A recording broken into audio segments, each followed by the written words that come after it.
Hello friends, स्वागत है आपका एक्सीलेंट क्लासेस में। आज का जो हमारा टॉपिक है वो है वर्णमाला। आइए हम इसके बारे में डिटेल से जानते हैं। वर्णमाला होता क्या है? वर्णमाला वर्ण भाषा की सबसे छोटी इकाई ध्वनि है। सबसे छोटी इकाई क्या है? ध्वनि है, और इस ध्वनि को ही वर्ण कहते हैं। आइए, ये तो हमने पढ़ लिया वर्ण के बारे में। अब इसके बारे में हम जानते हैं वर्णमाला किसे कहते हैं। वर्णों के व्यवस्थित समूह को वर्णमाला कहते हैं। व्यवस्थित का मतलब एक के बाद एक का लगना क्रम से, जैसे का बाद खा का लगना, खा के बाद घा का लगना। और लेखन के आधार पर 52 वर्ण होते हैं। जैसे 13 स्वर होते हैं और 35 व्यंजन होते हैं और 4 संयुक्त व्यंजन होते हैं। आइए हम इसके बारे में और अच्छे से समझते हैं जो मैंने यहाँ पर लिखा हुआ है। जैसे कि 33 जो है मूल व्यंजन है, और 2 इसके जो है +2 उत्क्षिप्त व्यंजन है, +2 अयोगवा व्यंजन है, +4 संयुक्त व्यंजन है और +11 स्वर, यानी इनका जो टोटल है वो 52 वर्ण है। अब जानते हैं कि ये कितने प्रकार के होते हैं वर्णमाला। वर्णमाला के जो भेद हैं वो 2 प्रकार के होते हैं, पहला स्वर और दूसरा जो है व्यंजन। अब जानते हैं कि स्वर किसे कहते हैं। आइए हम इसको डिस्क्राइब करते हैं, क्या होता है स्वर, जानते हैं। स्वर जिन वर्णों को स्वतंत्र रूप से बोला जा सके वो स्वर कहलाते हैं।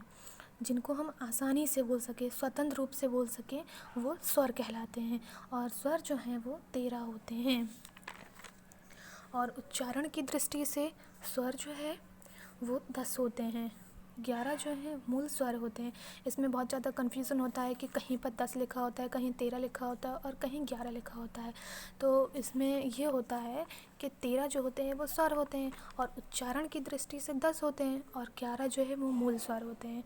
और 10 स्वर जो होते हैं वो उच्चारण के आधार पर होते हैं। जैसे कि मैंने यहाँ पे लिखा हुआ है, छोटा आ से अ तक, ये 10 होते हैं उच्चारण की दृष्टि से।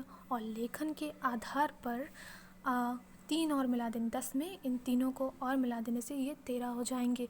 और जो संयुक्त स्वर होते हैं वो 4 होते हैं। अब आता है स्वरों का वर्गीकरण।